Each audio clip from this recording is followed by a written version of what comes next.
Okay, welcome everyone back to the second session, which is entitled Income and Time Poverty, Gender and Care Sensitive Matrix and Assessment.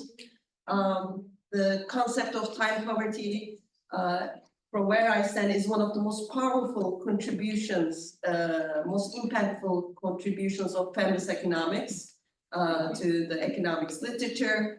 I believe, and the Levy Institute has been spearheading through its measure of limited, the Levy Institute measure of time and income poverty, to bring new perspectives onto poverty measures and impact of access to employment on poverty reduction, with some interesting findings from different applications around the world. So today, the two presenters, the first two presenters, Masterson and Aashima Sinha, will present the most recent limited study on the US, covering a long time period. So we look forward to that.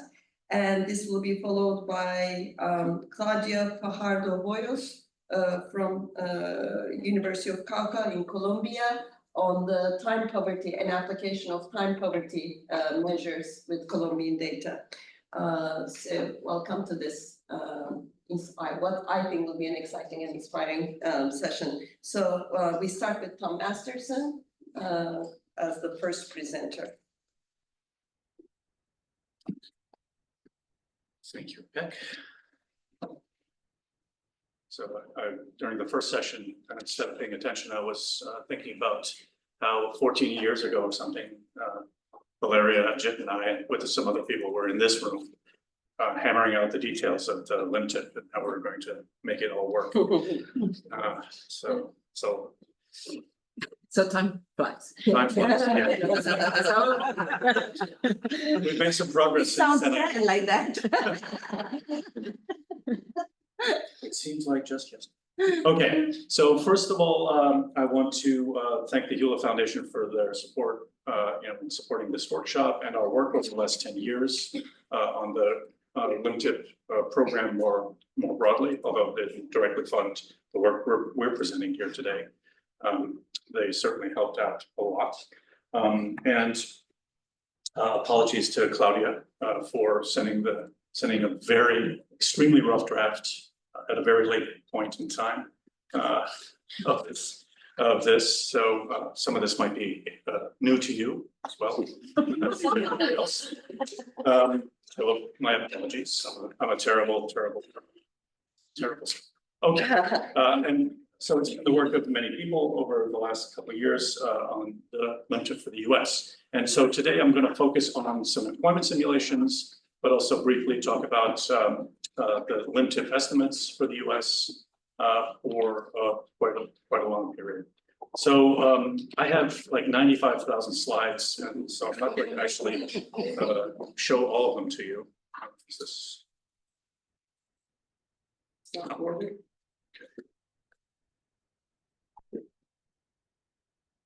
I'm only going to show you this one. Okay,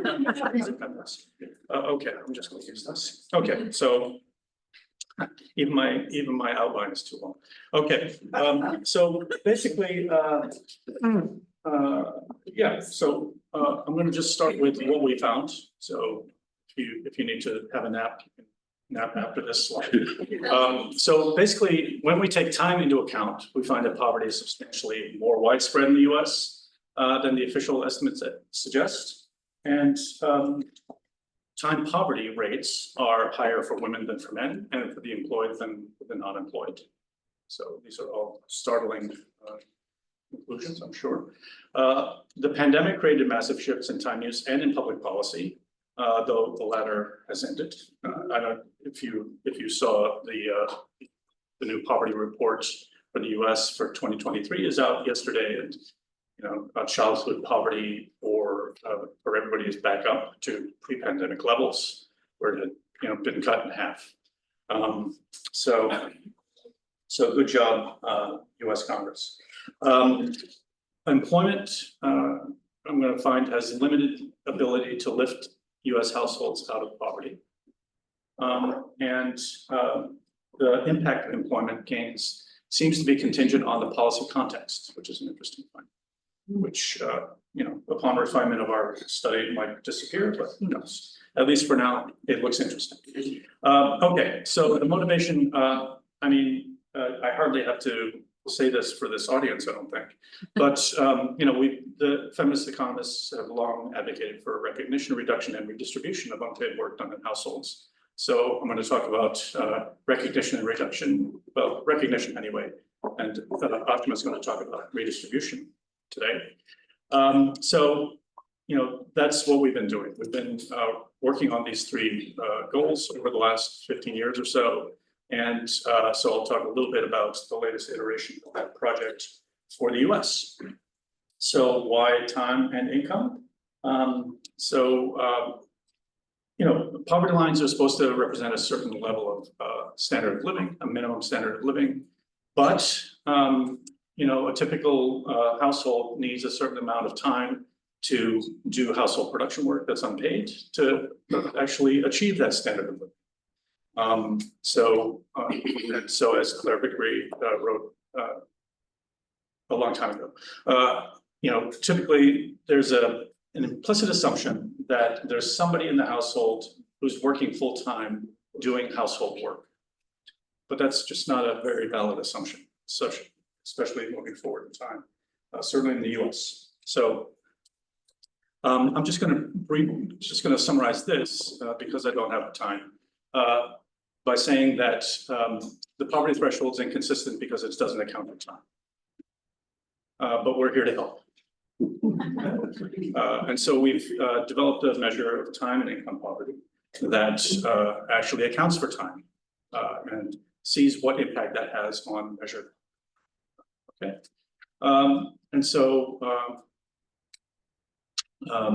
I'll just talk about the data we use for this particular project for the US. We have the annual social and economic supplement, which is used for the official poverty statistics for the US.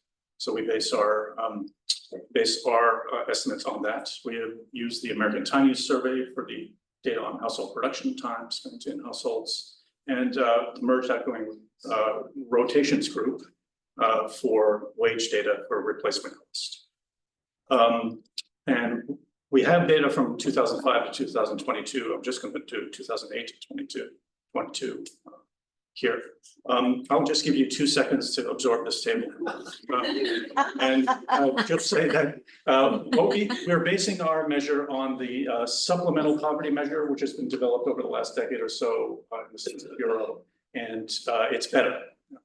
That's kind of the summary of this table. It's better than the official measure because it's a after-tax and in-kind benefit measure. It incorporates regional variations in costs, especially housing. Okay. So the LIMTIP, the Levy Institute Measure of Time and Income Poverty,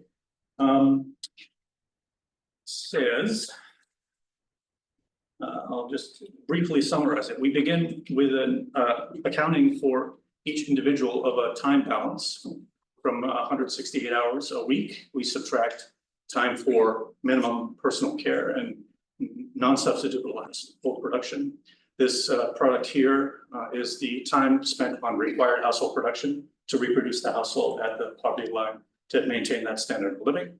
And then this is the time spent on income generating activities and getting to and from it, so commuting, for people engaged in those activities outside the house, right? So when we do that, we come up with a balance for each individual in the household. We do this for adults generally.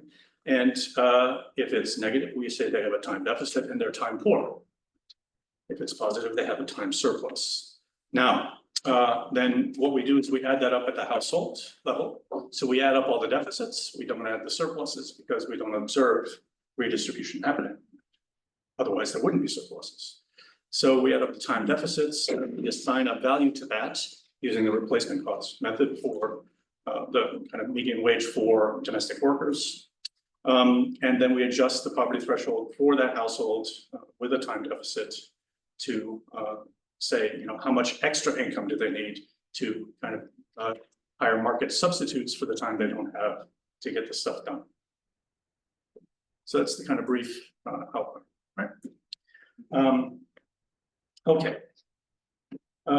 Moving on. So I have a bunch of really neat slides here about how we generate all these different parameters, which I'm not going to spend time talking about because I don't have to. But I just wanted to tease you. Show you that there. What we end up with is a two-dimensional poverty measure at the individual level and at the household level. The household level, the household is income or consumption poor if their income or consumption expenditures are below the adjusted line threshold for the household, and they're time poor if anybody in the household has a time deficit. So if there's a time deficit for the household, they're time poor. The individual level, the individual's income or consumption poor if the household is, and they're time poor if they have a time deficit. So unlike other measures of time or income poverty, we have within households inequality in time poverty. Okay, so let's see. No, I skipped several pages of notes here. Okay. So the other thing I'm going to be presenting is employment simulation, which interestingly isn't showing up on time. That's interesting. Anyway, what we do generally when we do limited estimates for various countries is we see for each household, what would each poor household, what would happen if all the eligible adults in that household that aren't already working for pay got the job they're most likely to get. Okay, so that's what we're doing here. This is a version of what Ajit talked about earlier, the micro simulation model. It's not a policy simulation though. It's just for each household, we're looking at what would happen. So I'll show you some tables that look as though saying if this policy happened, this is what would happen to the poverty rate, but it's not that. Well, 5 minutes. No. Okay, so that's what I just said. The procedure is we identify recipients and donors. We impute industry, occupation, wages, and hours for each recipient. Then we use that information to match recipients with donors and transfer those actual job characteristics to the recipients. And then we assess the earnings impact on the SPM unit. So that's the supplemental poverty measure has a different unit of analysis than the official poverty measure, which is the household. So there's that fancy, lovely term SPM unit. So we assess the earnings and the taxes and benefits impact of those new jobs, and then we decide whether or not they would actually take it. So if resources at the SPM unit are lower, they don't take the job, right? Once we decide who's getting a job and who isn't, we reassign household production hours within households that have a job recipient, right? Okay, so, and then we recalculate the limit for those households. Okay, so in the 1 minute I have left, I'll talk about the results. So just briefly, in terms of time poverty, right, like I said, there are differences by gender and employment status. So this is for employed individuals, and I've managed to cut off the bottom. Can you guess which lines Yeah, exactly. represent women? Right. These are. This is the time poverty rate across the 15 years of the study for employed adult women, and this is the time poverty rate for employed adult men. And these are the respective lines for non-employed adult men and women. So you can see there's a big difference, right? So if you don't have a job, you tend to not be time poor. Okay, so I'm going to blow over these as well because although they're great, I don't have time.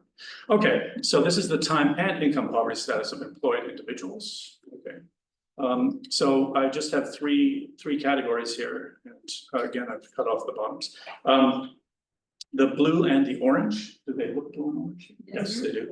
Okay, those are the income poor, and the blue are also time poor. Okay, so as you can see, while the income poverty rates are fairly similar for everybody, for men and women, for most years, the time poverty rates are higher for women in all cases. And that's also true for the non-income poor individuals. You see there's a big gap between the men who are employed but time poor. That's about 22%, but for women it's 30% of employed women in 2008. Okay, and you can see there's a drop off in income poverty in the latter years due to the policies enacted as during the pandemic. 2 minutes. Okay, so this is for SPM units. I'm just going to blow by this because I want to get to the employment results. Okay, so for looking at the actual simulation, and I do apologize, I didn't look at all these before I sent them to Bill, and they all had the legends. I don't know what happened. Okay. Sometimes it does. Anyway, these you might guess are the time poverty rates of women. This is the orange. I think this is orange. Is the actual time poverty rate in the current year, and then with the employment simulation, you see the time poverty rate is actually higher for women. The lower two sets of lines are for men, and you can see there isn't an impact on male employed male time poverty rates. So that's interesting. Yeah. Yeah. So we always find when we do employment simulations that employment increases time poverty. That's not surprising if you think about it, right? But it's interesting that time poverty rates increase for women in the simulation, but not for men so much. Okay. In terms of the time and income poverty status job recipients by sex, there's a lot here again, but the blue and the orange represent income poverty. And so these are job recipients, which means that they're actually poor, right? So you can see that, for example, in 2008, something like 12% of male job recipients remain income poor. So that means that 88% leave income poverty. There's time poverty as well, but you can see that time poverty is higher for women than for men, and women are less likely than men to exit income poverty as well. What I said was the policy zero. I have 0 minutes left. The policy context is important, which is why I'm saying that is that if you look at 2008, 2009, and 2021, 2022, the reductions in poverty as a result of employment are greater than in the intervening years. And so my hypothesis, although I haven't dug into it enough yet to kind of say this with supreme confidence, is that it's about the policy context in those years. We had fiscal stimulus in 2009, and we had austerity kick in 2010. Coincidence? Maybe. Right. So anyway, that's what I'm saying.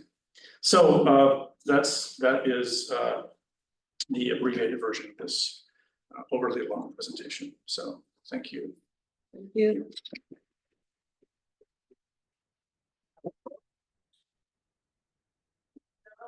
We go on to Claudia Fajardo for her discussion of Tom's paper. Tom's paper.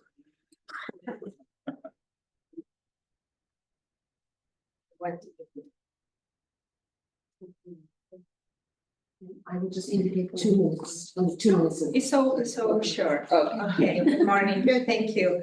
Thanks, dear Thomas, Ajit, Fernando, and Aashima for the paper and the presentation. First, congratulations on the work of your presentation. The conclusions regarding the underestimation of current time poverty compared to the adjusted measurement you propose is very important for the public policy. I would like to use the time I have to discuss your work by raising some questions to continue thinking about the issue of the time poverty, especially from the feminist economics perspective.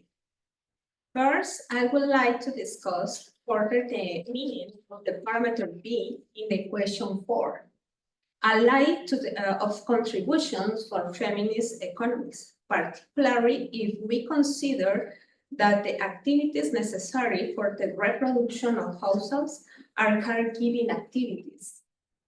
Second, I would like to know if you consider the presence of the people with disabilities or over 65 in the labor participation equation, though the caregiving demands of these individuals have weighted in the household, as well as the marital status or migration like variables in the model of the participation labor. And third, in the table 1, the data show that the time poverty does not seem to be related with the individual's gender, but with the methodological adjustment, the feminization of the time poverty becomes evidence. Why does this variable gender becomes important in this methodological review? That is, the article is very rich in methodological terms. It's so long, it's so interesting, but I believe that approach to the base raised by feminist economics could enrich it ever further. Okay? Thank you. No more. Thank you.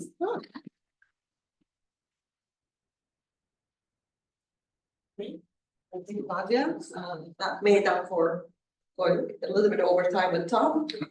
So perfect. So now we have Aashima presenting the second part of the limited study for the US.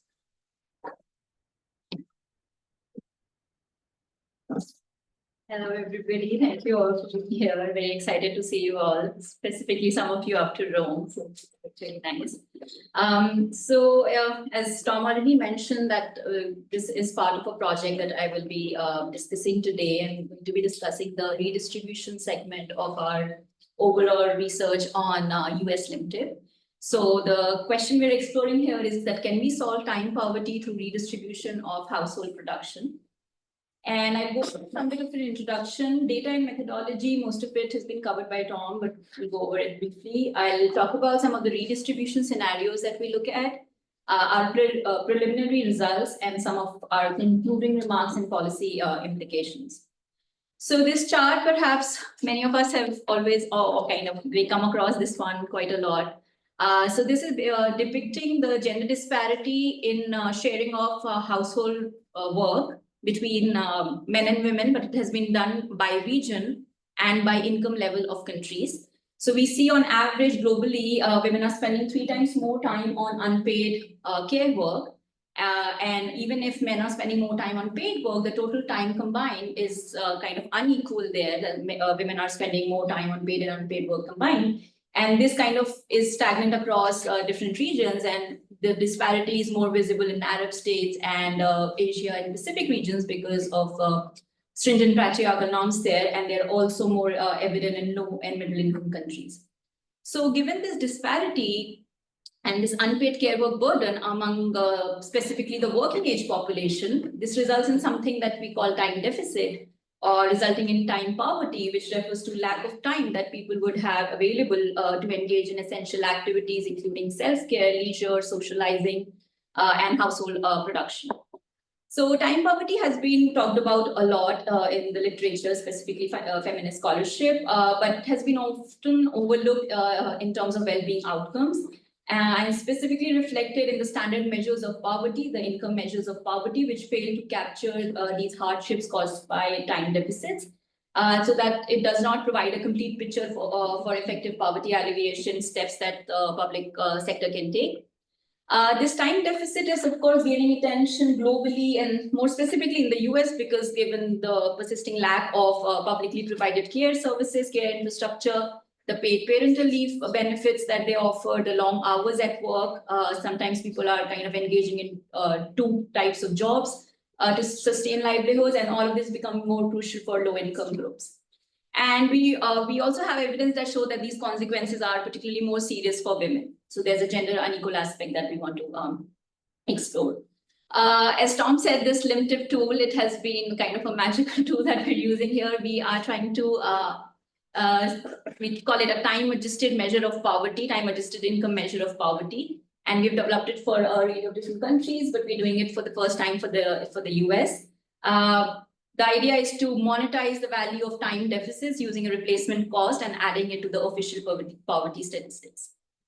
I'll skip this one because Tom had already. So what we see even in the US that this gender disparity in sharing of household production exists, and it has remained kind of stagnant over the years. It has been around 1.6, like women to men share. Some of these charts are not there on my paper, so Ariel, who's my discussant, may not so it has remained kind of stagnant over the years, but it does exist. It's around 1.6 right now in 2022 as well as 3.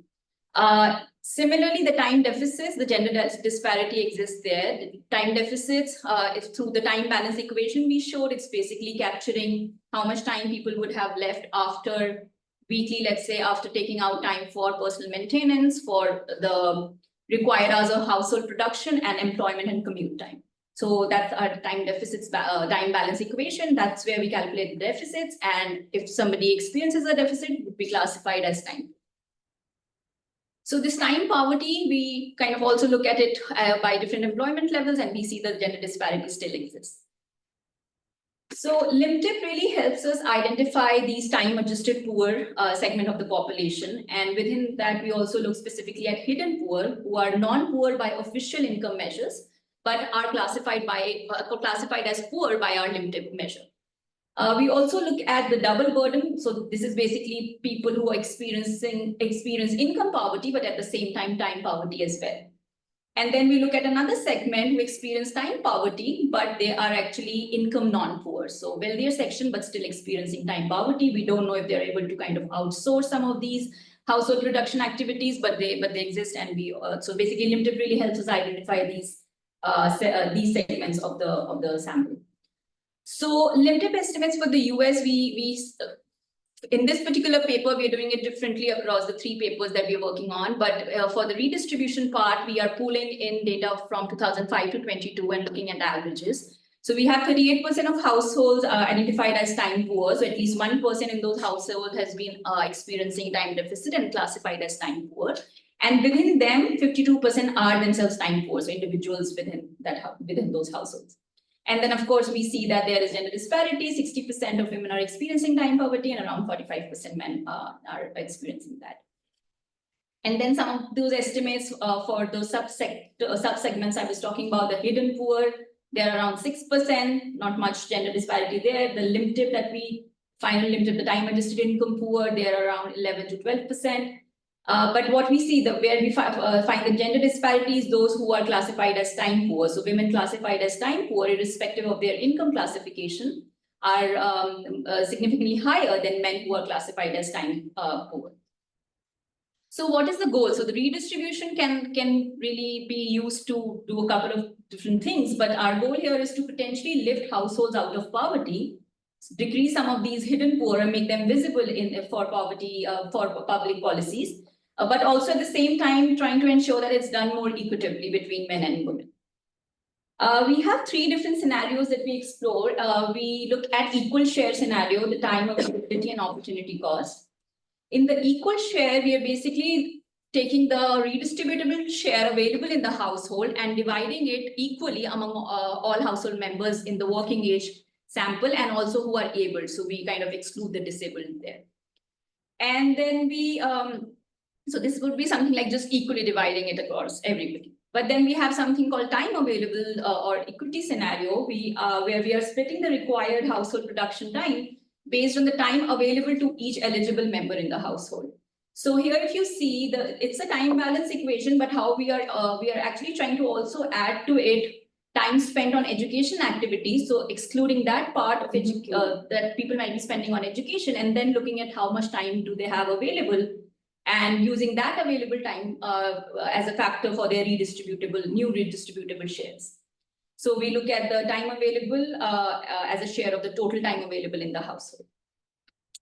And then we have this third scenario, the opportunity cost, where the sharing rule depends on the earning potentials of individuals. So individuals with higher wages will be assigned a lower share of household production based on kind of the specialization coming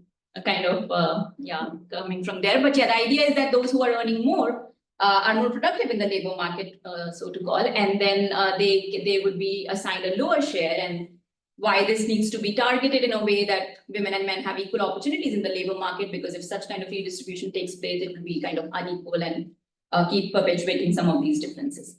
But the idea here again is that the share of their wage factor, inverse wage factor, as a share of the total household inverse of wages.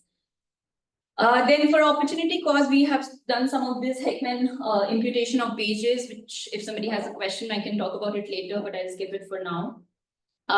Specifically in the redistribution brief, we are classifying households. We are identifying different types of households that exist.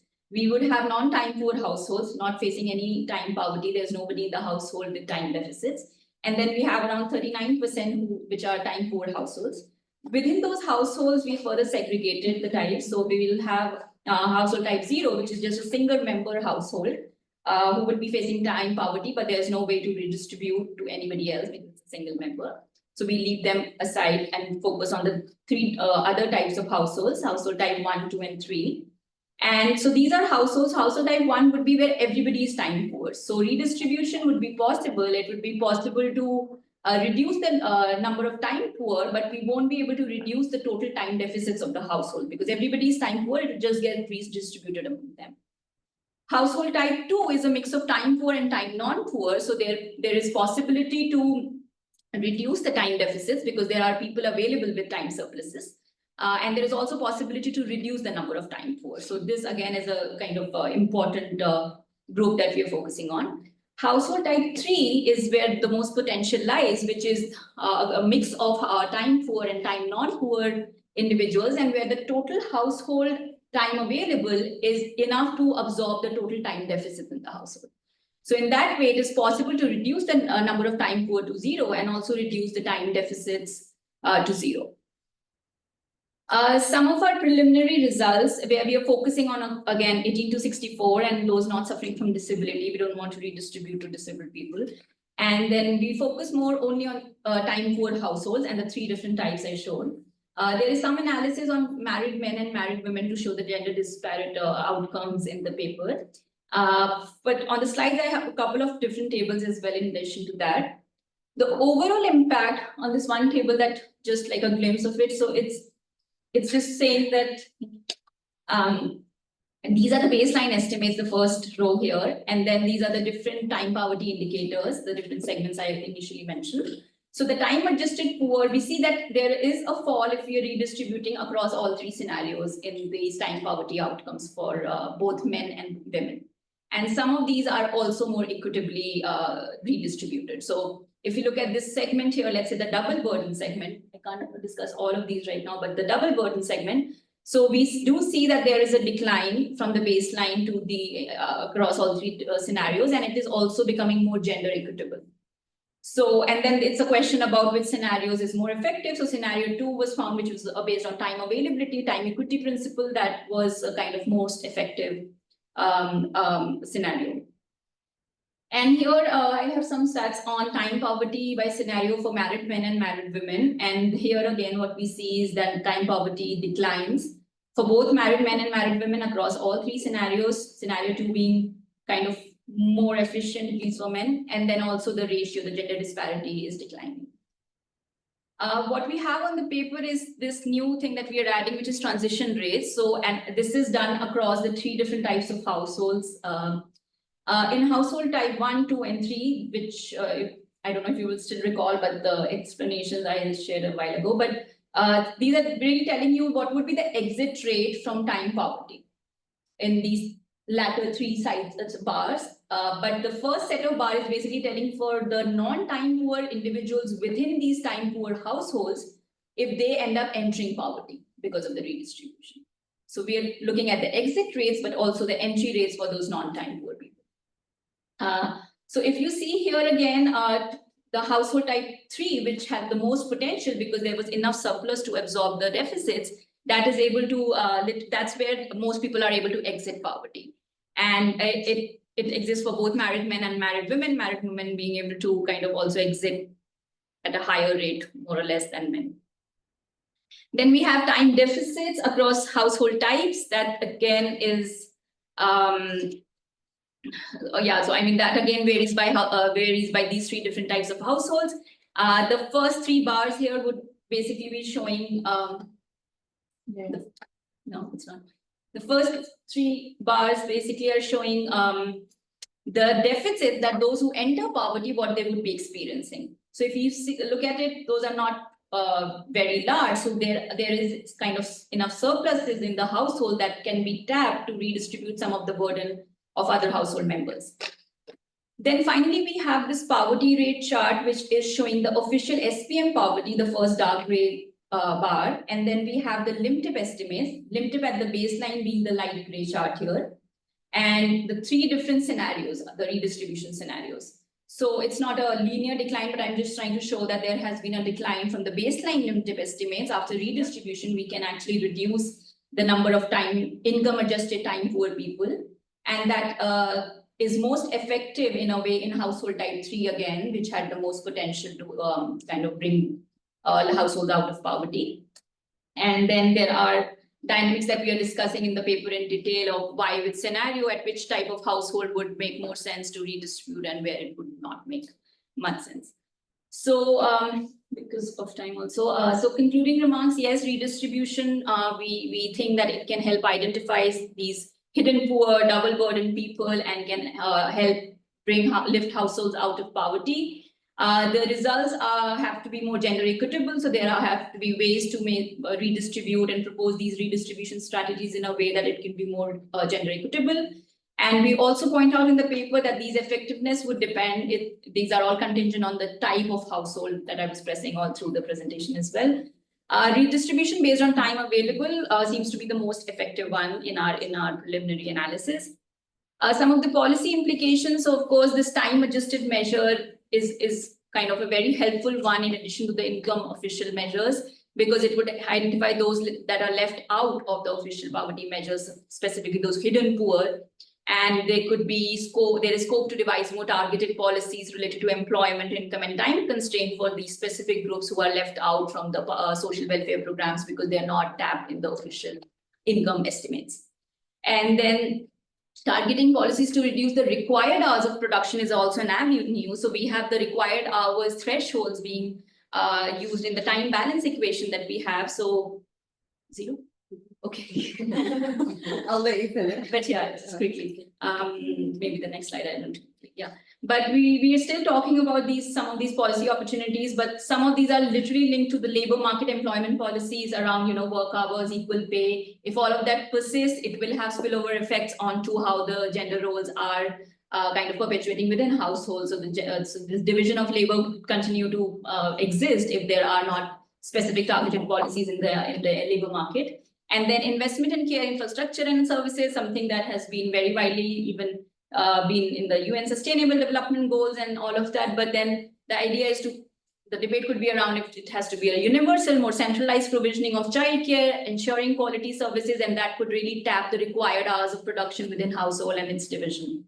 But what's the most tricky part is targeting social norms, which it's something discussed a lot in feminist scholarship as well, but that's really important because even if we saw that women are entering employment, they are not kind of reducing their unpaid responsibilities in the same extent, to the same extent. So that's why it's really also important to target these social norms, and this can be done through educational interventions and a range of these different steps in the public policy space. But also something like community level sharing of household work is something coming up, especially in developing low and middle income countries, where community level sharing of work has been found to be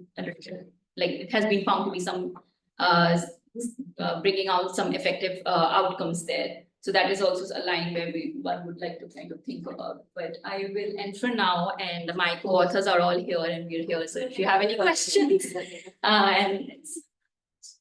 we publish all our working papers on this website, so you can check out the website. Thank you so much. So now for the discussion of Aashima's paper, we have Oriel Sullivan from University College London.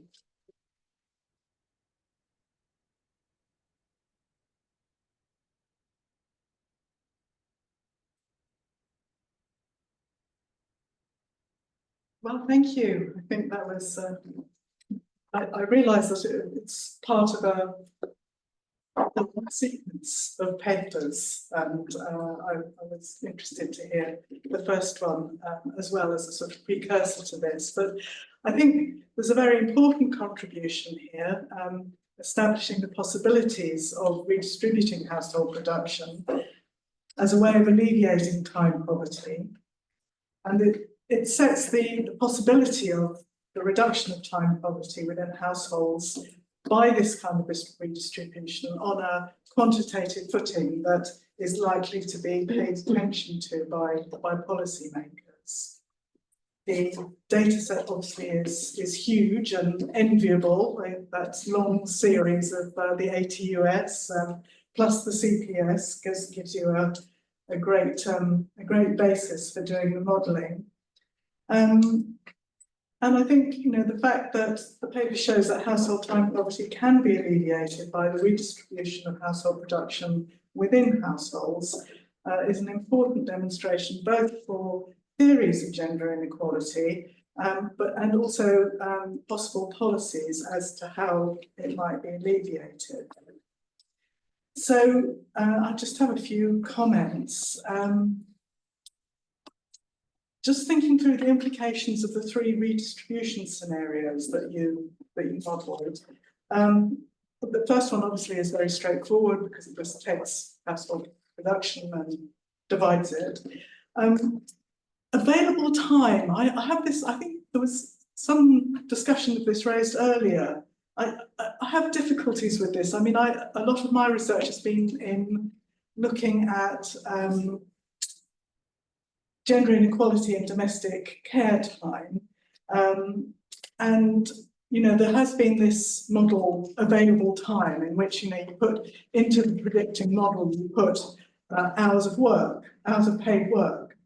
And I just think that this is a bit problematic because there's a real element of endogeneity here that, in fact, household decision-making is usually jointly constructed in relation to paid and unpaid work, and particularly, I suppose the best example of that is, having a child. That this is there's a kind of recursive relationship between the two elements, which means that using one to predict the other is always a bit. I just wonder how you might take that into account, or just think about really those relationships, because it's as if domestic care time, including childcare time, was simply the outcome of prior gender inequalities in conventional production activities within the SNA boundary.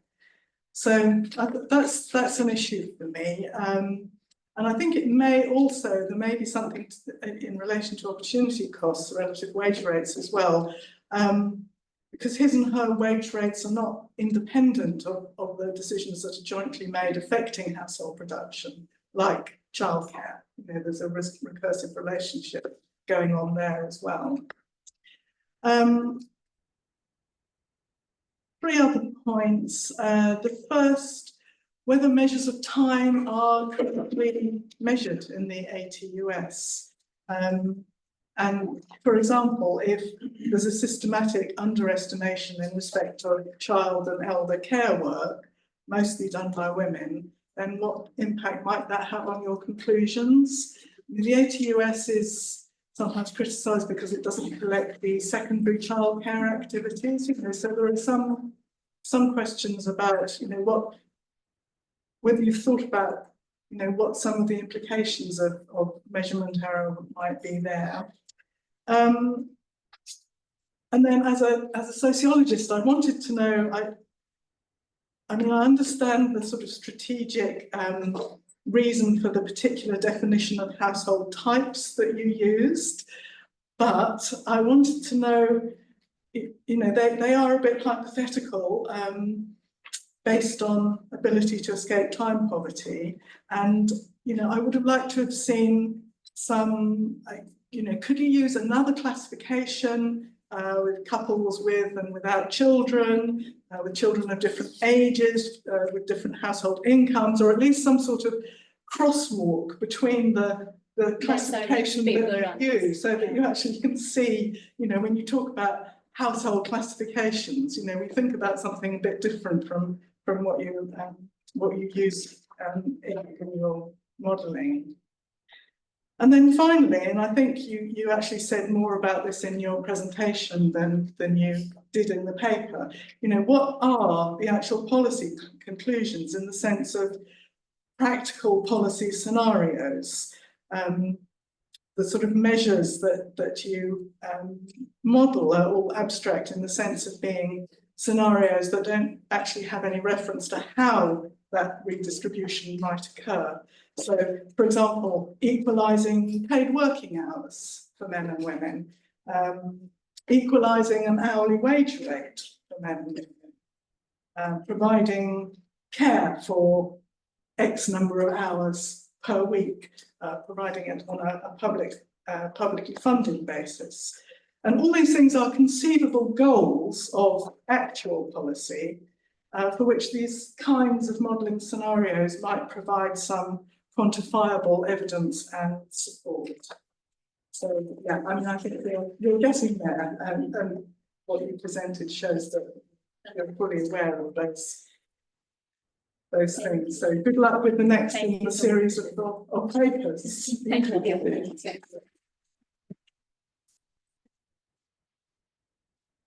Yeah, just on time. Now we are on to the last paper by Claudia Fajardo.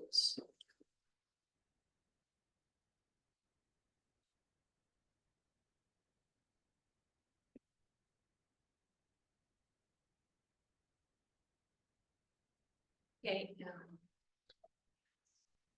It's okay. Yes. Good morning. My name is Claudia Fajardo. I am professor for the University of Cauca from Popayán, Colombia. I am doctoral candidate at the University CESI of Cali, Colombia. And I am founder of the Bureau of the Feminist Economics of the Cauca. I am going to present today the final chapter of my doctoral work, which deals with the time poverty in Colombia. Okay, the reproduction of the modern societies is based on women's free labor because just work is outside of the exchange. A high percent of these activities are attributed to women under the idea that these tasks are covered for their gender and are a natural part of their daily lives. Currently, this impacts the women's life in education, labor markets, participation, leisure, and income generation. The law 1413 of 2010 in Colombia included scale economy in the national account system. And since then, the national time use survive has been implemented. This measure has made it possible to identify that the contribution of the care economy to the country is 20% of the gross domestic product. The measure of the time use has made it possible to identify not only how people allocate their times between paid and unpaid activities, but also how much of the day they can dedicate to activities such as leisure and rest. This measurement allowed for the establishment of an additional measure of poverty, time poverty. Why is it important to study the time poverty? It's okay. Well, because the time poverty reduces individual capabilities. Time poverty not only hampers an individual's current abilities, but also their future prospects by limiting their ability to rest. indulge in leisure activities, and allocate time for personal growth, including formal education. Furthermore, the link with the time poverty can result in a deterioration of human capital, compromising health and reduce overall well-being. For the period 1216 and 1217, 50.9% of households at the less had at least one person experiencing time poverty, but only 80.5% of the population was in this situation. Among employed women, 53.8% were time poverty compared to 32.9% of men. This article contributes to the literature by revealing that portion of the feminization of poverty is that the gender reason, or conversely, what portion of the time poverty results from individual characteristics or geographic context, thus advancing our understanding of this phenomenon in Colombia. Using data from the National Time Use Survey, time poverty estimation by the Colombia National Administrative Department of Statistics, DANI, and multivariate composition model for nonlinear models was estimated, finding that about 42% of the gap in the poverty in Colombia is attributed to gender reasons. The research of this investigation is what is the difference between men and women by regions in Colombia regarding time poverty. Here I have some, I present here some papers used in the research, but I will focus on those related to the case of Colombia in my country. There are two types of studies of time poverty. The first estimate time poverty based on the media of the population free time. And the other one is measurement that the DANE does with the Levy Institute methodology was used by Zacharias 2011. I use that estimate in my research. El DANE reporta whether the individual is time poor, extreme time poor, or time poor and income poor. Okay. So the National Time Survey of Colombia has three versions. The DANE estimate time poverty for the first version and the second version, no more. I use the data for the second version. We identify individual experiencing time poverty. If the individual experiences time poverty, the variable takes a value 1 or 0 other ways. As the dependent variables is dichotomous, we applied a multivariate decomposition model for nonlinear models following the approach proposed for Power, Yoshioka, and Jhon 2011. We compare the average livelihood of experienced time poverty women as a reference group and men as control group using a logic decomposition model. The model calculates the difference between group A and group B in the average livelihood of poverty, where A represents women and B represents men. The difference can be decomposed in two components. The effect of characteristics and the effect of coefficients. With the approach, we want to know what part of the gap is due to gender reasons.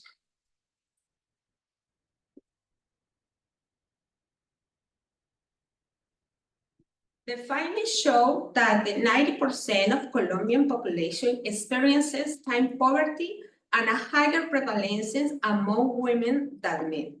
Moreover, the time poverty rate decreased by 1.3 percentage point for men. Unlike men, Colombian women have a 5 hours the deficit time. The rural region experience greater time poverty than urban regions. Specifically, there was a 1.9 percentage points increase in the incidence of the time poverty in rural areas between measurements. The incidence of the 3 minutes? Only 3 minutes? Okay. Some data here, and I go to the results better. This is in Colombia, we have geographical division into departments and regions. There are 5 regions, whereas this measurement data are available only for 4 regions and 2 domains, geographical domains, Bogotá and the San Andres Isla. In all geographical regions covered by the national time you survive, women experience higher incidence of the time poverty than men, with a significant impact observed in the Orinoquia, Bogotá, and San Andres. Women in San Andres are most affected with the time poverty incidence regarding nearly 20%. The patterns of the extreme time poverty for men and women are similar across geographical regions, except in San Andres. Okay, we estimate a logic model to access to livelihood of experience to time poverty, and the resulting marginal effects are online in this table. The results show that women are 1% more likely to experience time poverty, based on the number of the children in the houses. Age is in this part I like to math because each additional child is associated with 1.2% point increase in the likelihood to be time poverty. The opposite is true with the additional adults is in households. One additional add-on means the likelihood of beginning time poverty decrease, but more adults can make this likelihood decrease less. Okay. And okay, when with the estimation, however, this estimation doesn't not distinguish between those aspects are the probability of experiencing time poverty arise for personal or contextual factor, and those influences by gender. We use a multivariate decomposition model for nonlinear logistics type models to address this issue. This helps in identify the difference in the probability of experiencing time poverty that are associated, that are likened to the personal backgrounds, and those associated with gender disparity. This study showed that the gender accounts for 42% of the observed differences. Conversely, 58% of the probability of experiencing time poverty is associated with individuals and environmental factors. In particular, most variables showed significances and had the expected directional impact. Some conclusions here. Thank you.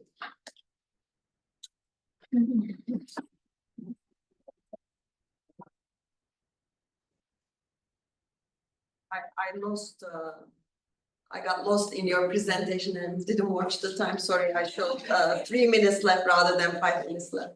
Now we have Fernando Rios-Avila from the Levy Institute as a discussant on Claudia's paper. Thank you. Well, first of all, thank you for the paper. I enjoy quite a lot, most for everything because it's part of the work that we do at Levy. That I have been involved a little bit for the last 10 years. The second reason is because it's for a country, Latin America, being from there, and you might notice a little bit, I enjoy reading this kind of papers. Now, despite all of that, I have a few comments that just to have a brief introduction to the paper, is that this paper is trying to analyze the differences between time poverty incidence between men and women using data for Colombia.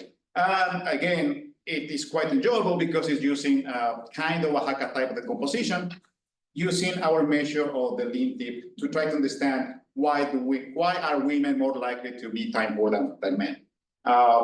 Thus, even though it addresses a very important topic, to being the difference between what's the experience between men and women, as we are interested also for this presentation, there are a few things that I think might need to be addressed, and I'm gonna mention them because I'm very data critic. So I do a lot of technical part, and that's what is gonna jump most on what I saw in your paper.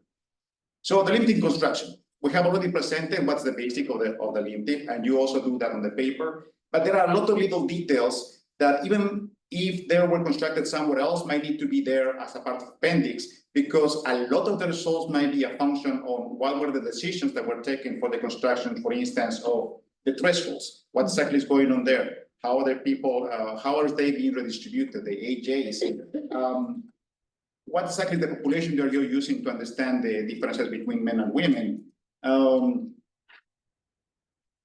Is this based on data that was already in the survey, or like we do here, you'd run into some sort of imputation, and what were the decisions for the imputation? I thought reading it again, it seems that you have taken the information already provided to you. So it might be interesting to go back again to what they did, especially for one of the things that has recently called our attention for the work for the US, which is that we normally assume that people are going to work 52 weeks per year, but that might be the case, and adjusting that might reduce the amount of time poverty that you estimate, because not everybody works, well, probably more in informal markets, but not everybody works 52 weeks per year.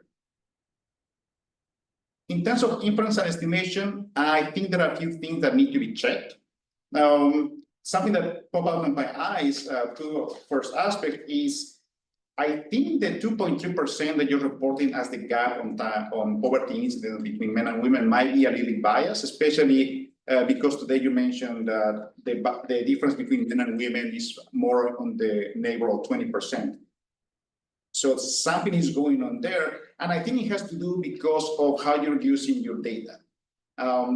Normally, the way that we try to constrain it here is looking at people between 18 to 65, discarding information for the ones who are too young or the ones who are older, and concentrated only on the working population. However, based on the summary statistics that you have, I think you're including more people than you should, and that might be one of the reasons why the results might be slightly biased there.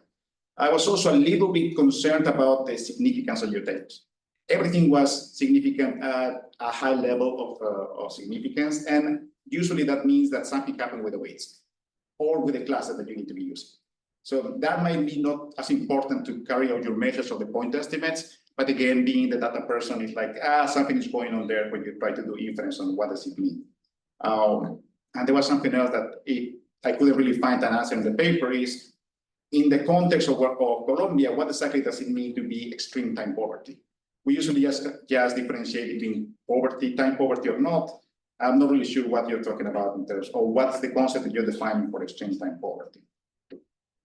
Interpretation, and this is something that I try to push myself because I tend to also using the same kind of language. It's a word of caution when you talk about the Oaxaca decomposition, which is not really giving you something about discrimination. It's just giving you an accounting exercise on how much the model suggests is explained by one component than the other. So just more than anything, something about wording on how you're going to present your results. Now, something else, again, going to the data, be careful when you use any kind of polynomials. H squared, you cannot interpret the marginal effects, and it becomes even more difficult for the compositions because you need to look at the whole distribution of H, not at each coefficient individually. But again, those are minor details.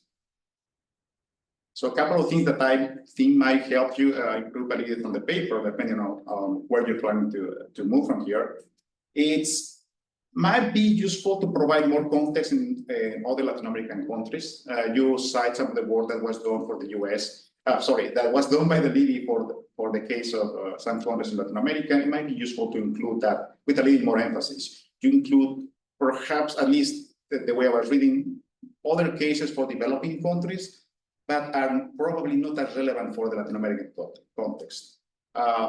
Again, more details for the construction of the link tip, especially you're trying to refine it a little bit with the newer changes that we are bringing, especially with the newer additions. We can always talk about how we're changing things.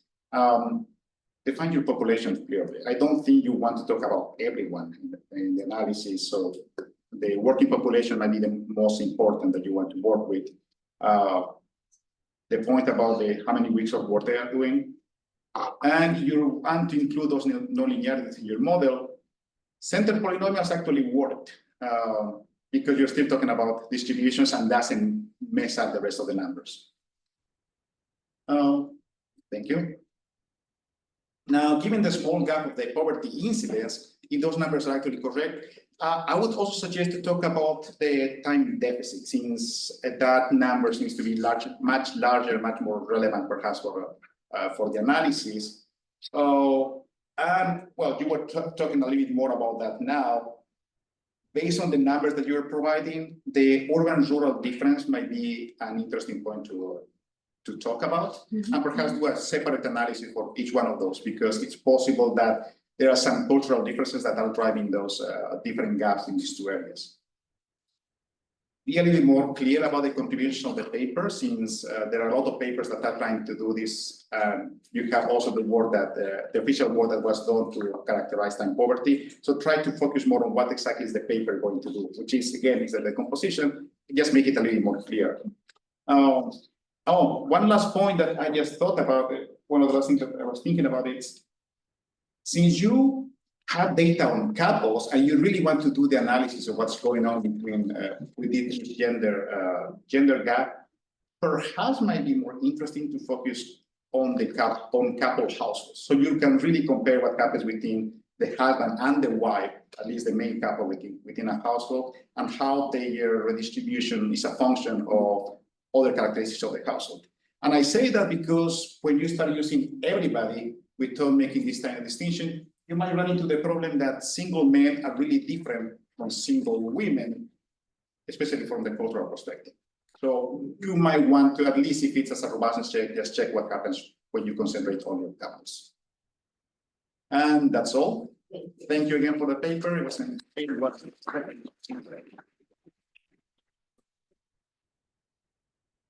Can we have the presenters back at the table?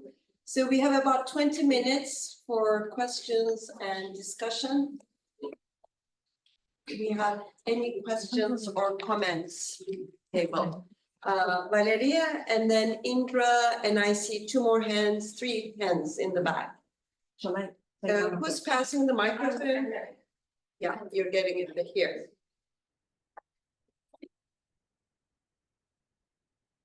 Thank you. Like Ipek, I'm a fan of centers. Of course, and the fact that the Dana did it, it was because we were there supporting those calculations. Which makes me bring up a point is that the calculation done in Colombia is based on a survey that is not a diary, but it's what we call exhaustive task list. But compared to other cases we work with, like in Mexico, it has representation for the whole year. It's not a one shot, it's over all the days. I mean, all the days of that year are representative. So it's a very complex sample selection. So perhaps that solves the weak issue that was brought up in the comments, but that made me think, what are the characteristics of the US data you are using in order to think about these issues about the calculation of employed hours? And also, just to confirm, if this US new way of understanding poverty is absolute and not relative. Okay, thank you. Indra? I think we have two interesting presentations. One is employment and answer to time and income poverty. And second is household production redistribution. Now, when I look at the poverty issues in developing countries or in general, at many, even in USA kind of a thing, there are certain things which are very important when you look at the poverty.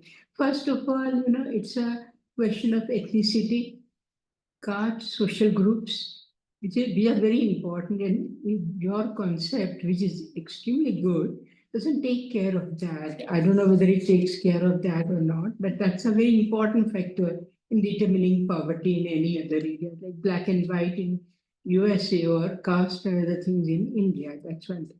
Second thing is when you talk of employment has technology also is important, productivity and technology, at the same time in terms of employment. these two factors are also very important. So when you look at poverty in general, from the point of view of poverty in countries, then these are something which are not included. And finally, asset ownership and asset distribution, particularly between men and women, is something extremely important in determining poverty, their bargaining, women's bargaining, and so on and so forth. So these are the factors like terms of employment, technology, ethnicity, asset ownership. These are the factors which are left out, I think, and then maybe this would be relevant to your concept, or maybe you could include it later on. I don't know. Okay, thank you, Indra. We had 3 hands in the back. Yes, please, Mina.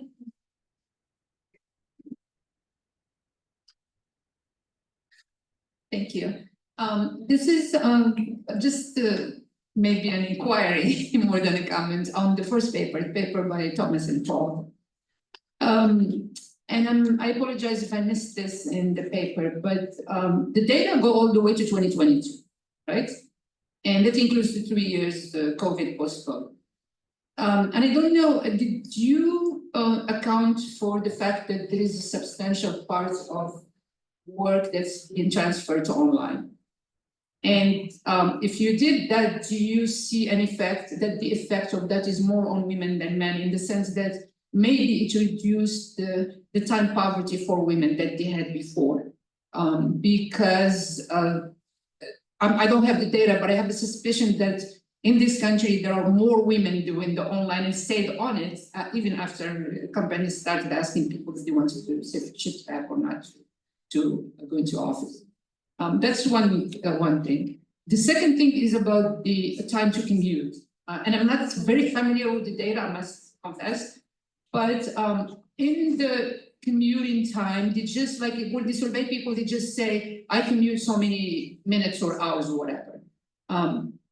But this commuting depend on where you are in the country, right? Also, when I commute, driving my car, it's one thing. Let's say I'm in the suburbs of Boston and I want to go downtown, right, to work. There is the time on the road, but also the time looking for a parking spot. If I don't have parking, it's part of my job. That's opposite from somebody who lives near the commuter rail station or the subway station to just get on public transportation and get to. So I don't know how these things might have an influence on your results. Thank you. Timi, do you have a question? Here, in the middle. Emmy. Oh, yes. No, but she had her hand up first. Thank you. Hi, thank you for all the 3 presentations. My name is Ninh from Thailand. Actually, it's not my question, but just like a clarification whether I can kind of apply that kind of the same method in the case of Thailand. So first of all, I understand that the time use of the US is that you also have only one single member of the household with the time diary, right? So it means that in the calculation of the time recipient and time donor, right? It's like an inputted for the other member, right? So in that case, what about, because you mentioned something about the inputted occupation, industry, and which that is for the unemployed people or what? The number. Oh, the number of people. Okay, yes. The other thing, I think I just follow Oren's comments on the kind of classification of the household, right? Because you actually limit your analysis within the working age members. But the fact is that with the if you kind of extend that kind of scope, then there's a lot of things to say about the implication for policy. Like, for example, like when we have extended family and we have the elder parents in the house, then I'm just wondering that the redistribution within the family members, sometimes that type of burden will be on the elder care people than the others. So yeah, can you just clarify? Thank you. In the interest of time, I will allow only 3 more minutes for questions. Please make them as short as possible. Yes. Thank you. My name is Otko. I'm from National University of Mongolia. It's very interesting, the research on the time poverty. We tried to do in Mongolia as well. And I completely agree with the comment by Fernando. It's about the great difference between rural females and urban females. In case of Mongolia, we found 30.1% for rural herders women who are time poor, and for urban city women, it's 20.2%. We need to take into account maybe. Emma? Just quick comment about Aashima's paper. Thank you so much for the, all the discussion. The thing is that that reminded me Gershwini's paper in 2018, which could help you contextualize different types of households, linking it to welfare state and welfare state policies in European countries, how that differed and how that impacted on, Nordic European countries. The share has been declining very fast, from 80% to 55%, transforming into more egalitarian households. That would help you to just make a comparison between egalitarian households versus the rest. I think I can share the paper. Thank you so much. Belle, I'm assuming there are no questions online? There were a couple, but folks in the room covered them. Okay, and I think I see, Hussein, do you have a question? Yes. If we have time. Well, thank you. Just one general question, maybe more to Aashima. Can we find any kind of correlation or even causality between income poverty and time poverty? I mean, I can imagine that the more we have income poverty, the more we have time poverty. But that's just a kind of hypothesis. Thank you. Thank you. I have one question for Tom. Due to limitations of time, you weren't able to explain how the policy context matters in terms of the impact of employment, access to new employment on time and income poverty. Could you please expand on that? So starting with Tom, 3 to 4 minutes. Or can we steal into lunchtime a little bit, like 5 minutes each? I'll leave it to your discretion. Okay, yeah, 5 minutes each, Max. Okay, well, based on my presentation, I should be able to do this in 5 minutes, no problem. Just a couple, for Claudia, forgive me if I misunderstood, but parameter B in equation 4, that is the nonlinear regression that we use to estimate the household production thresholds for households in the US. And B is the economies of scale parameter. So didn't have time to get into that because of the lack of time. But the table 1 that Claudia mentioned isn't a table of time poverty rates. It's a table of household production shares of time poor individuals. And there isn't a lot of difference among time poor individuals by gender of the share of household production that they do. Right? So that's a difference. And that's true for poor and income poor and non-income poor individuals. So they're very similar in terms of the share of household production that they do, given that they're time poor, right? And let's see. The presence of people with disabilities and elders in the household in terms of employment participation is something we should probably add to the estimates for sure. Then in terms of the supplemental poverty measure is absolute. It's an absolute threshold, like the official poverty measure. The nature of US data, the week's work, we do use, we're using an annual measure of time spent to calculate time poverty. Because it's prior year, the entire year of employment that we're looking at in terms of time spent on income generating activities. But there's still some discussion about how we deal with differences in time spent. In terms of online work, Mina's comments, what we do, and it's kind of related to the commuting time, what we see is that commuting time decreased greatly, but only in specific areas, especially on the coasts during the pandemic, and hasn't completely recovered to pre-pandemic levels, at least we haven't seen yet. So, and commuting time, the question is just how much time do you spend? So that's going to be whether you're driving or commuting by rail or finding parking, we're assuming it's all included in the answer to that question. So we have to make assumptions like that, unfortunately. And in terms of regional variations, we do variations by census division. So there's 11 of those in the country. It's not any more fine than that, because we just don't have the sample size. And household production time, so Midtown's question about the imputations. So because the ATUS data is individual, one individual from each household, when we match to the ASEC, we're matching everybody in the ASEC household with somebody in the ATUS. But it's not guaranteed. Well, they're not from the same household, obviously, since there's only one person in each household in the ATUS. So the imputation is a representation of the ATUS data.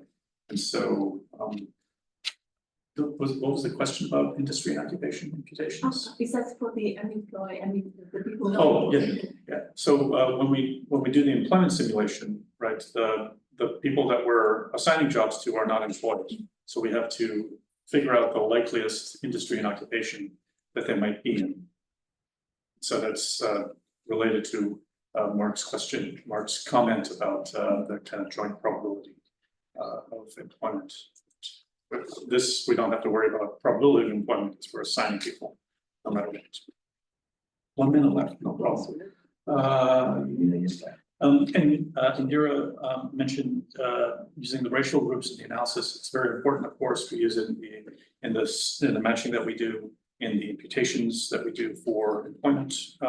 Those are all done within racial groups. But the length of time I had to present didn't allow breakdown by racial groups, but that's certainly an important consideration that we do take into account. Okay, I'm out of time. I'm sorry if I didn't answer everybody's. The chair question. Oh, what did The policy context. Oh, that's it. Thank you. I didn't want to use my authority as chair to give policy. That's a very interesting question. Next question.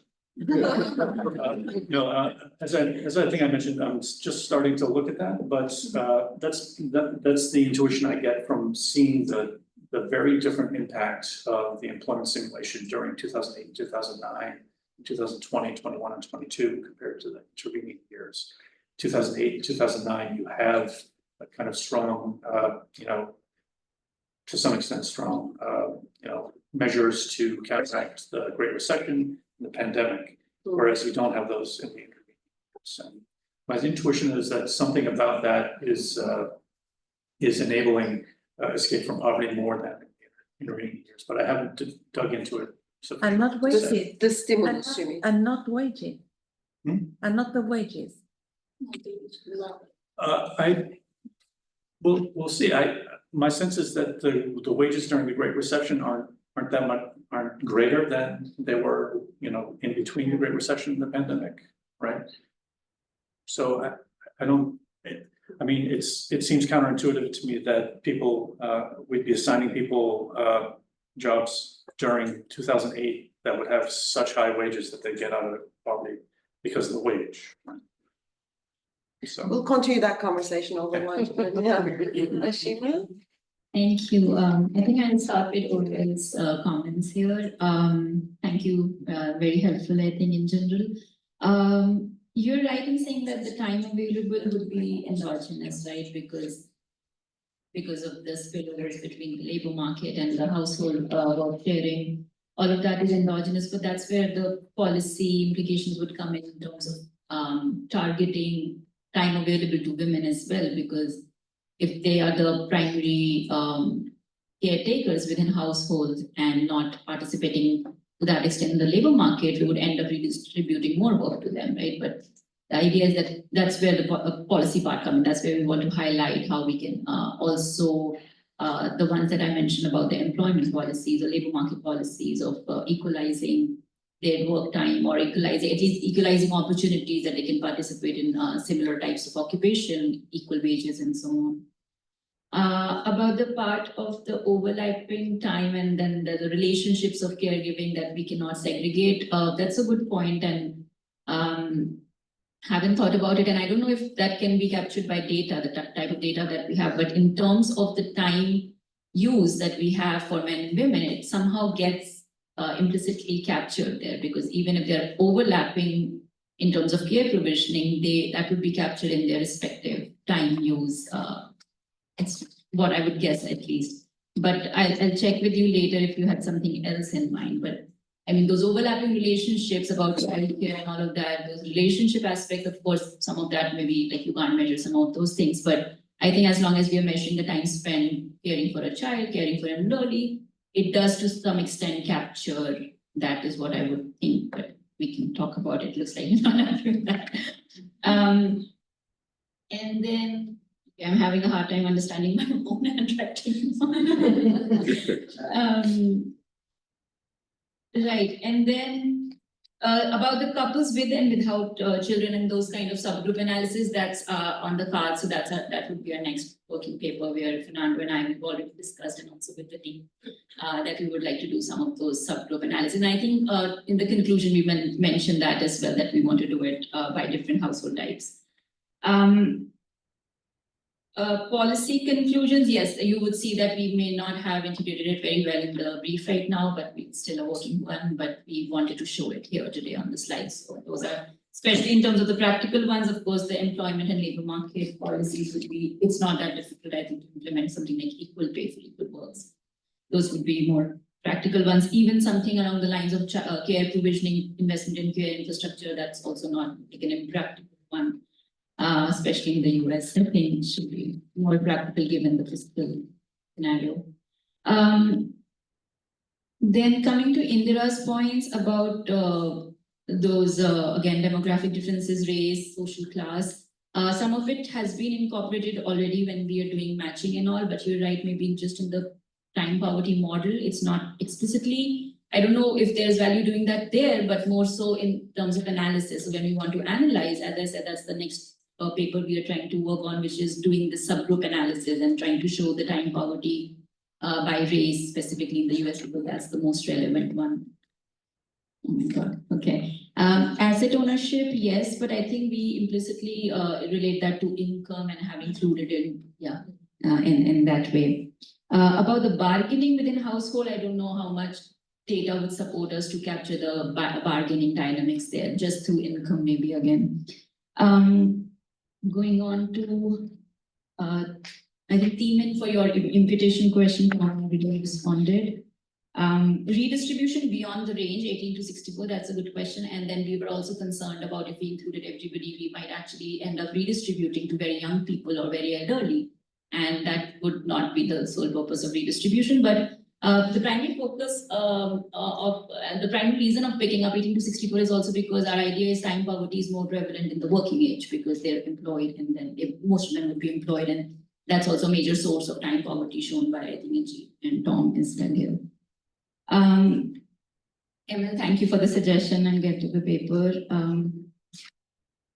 Hussein, just quickly, the correlation that you're saying between income poverty, I would expect it a little bit the other way, you know, income poor may not be time poor because maybe the employment hours they're spending and in return what resources are they getting, that may not align well with a positive correlation with time poverty, but I will give it. Actually, No, time poverty is higher among the income poor than. Oh, that's what you're trying to. Yeah. Okay. I thought about this discussion about how it would be. Two things. Yeah. And that may be because they can't outsource also some of the time, Yeah. poverty, you know. Okay, thank you. Thank you so much. Yes, I have to excuse for, I want to answer to Fernando in Spanish, but more quickly, and you then translate, please. Yes? Sure. Okay. Muchas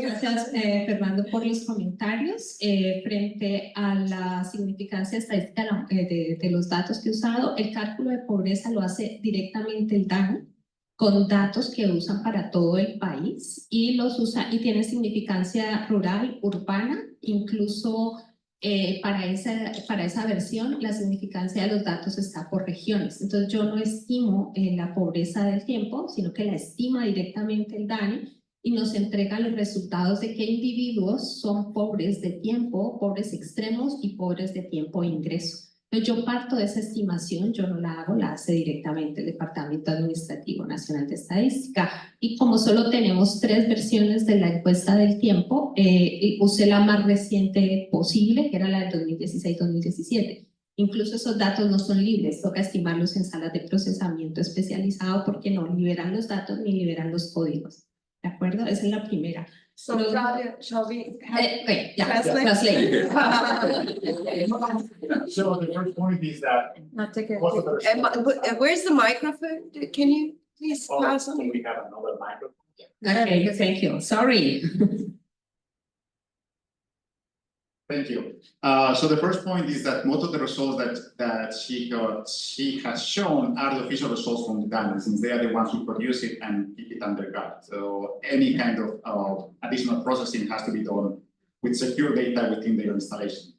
Therefore, there is much less room for manipulating the data other than just accepting what the DANE has already produced. Okay, thank you. Frente a si utilizo estimaciones hogar o individuo individuales, ¿sí? El DANE igual arroja la información para hogares, pero yo la utilizo por individuo. Entonces, de cada individuo tengo las características del individuo, las características del hogar a través del procesamiento y el dato de pobreza extrema, de pobreza por ingresos y pobreza extrema por individuo. Creo que eso me lo preguntabas, ¿no es verdad? Yes, so one of the questions was regarding to what type of time poverty is being used. I wasn't completely clear if it was individual level time poverty or household level time poverty, but it's at individual level that is being used. And the definition of extreme poverty is more the income definition, definition de basada en ingresos, right? Ya confused in English and Spanish. The definition for extreme simply income poverty is by extreme time? Yes, Income poverty. Income poverty. But my question, my question was in time, is la pobreza de tiempo. Extrema. Extrema. Oh, porque el DANE comete un error terrible cuando entrega la información y dice pobreza de tiempo. Utiliza una palabra que no es como muy adecuada para referirse a los pobres extremos de tiempo, y a eso me refiero, ¿no? No es en el paper. Son aquellos individuos que tienen pobreza de tiempo, como el DANE lo ha llamado también extremo, y también establece un umbral a partir del cual esos individuos son pobres extremos de tiempo. Okay, so there is a definition that I creo que tienes que mencionar cuál es esa definición de pobreza extrema. So you still need to define what exactly they are using as what does it mean to be extreme poverty. Okay. Y otro comentario. And the last. No, one more minute. Okay. Antes de hacer las estimaciones del que tú llamaste Oaxaca Blinda, pero realmente es una extensión de ese modelo, porque como solo tengo el dato de 1 si se es pobre de tiempo y 0 en caso contrario, es una extensión que está propuesta por los autores que estaban ahí. Hice un logit muy sencillo y a ese logit fue el que se le aplicó el tema de los efectos marginales. Y lo que a mí me gusta de ese modelo es la existencia del efecto cóncavo entre niños y niños al cuadrado y adultos al cuadrado, y es lo que explicaba. Y tal vez hacia allá iba mi pregunta por el parámetro beta de la ecuación 4. Y es que cuando hablamos de economías de escala en el cuidado o en las variables relacionadas con el cuidado, ¿de qué hablamos? ¿Ya? Entonces era para eso. You can answer that. Fernando? Yeah, but, so the other point was, you're still using, it's not, I still call it a Oaxaca extension or Oaxaca Light, but it's specific for models where the dependent variable is a primary variable. But I still think, todavía creo que tienes que cuidado con estas variables cuadradas, you still need to be careful with the square terms, porque la interpretación cambia muchísimo con Oaxaca decomposition. The interpretation with the square parameters change drastically and you cannot interpret it directly. And we can always talk there. Claro, yes, I think we'll carry on. Carry on. Okay, thank you to all the presenters. So 10 minutes from lunchtime and we have about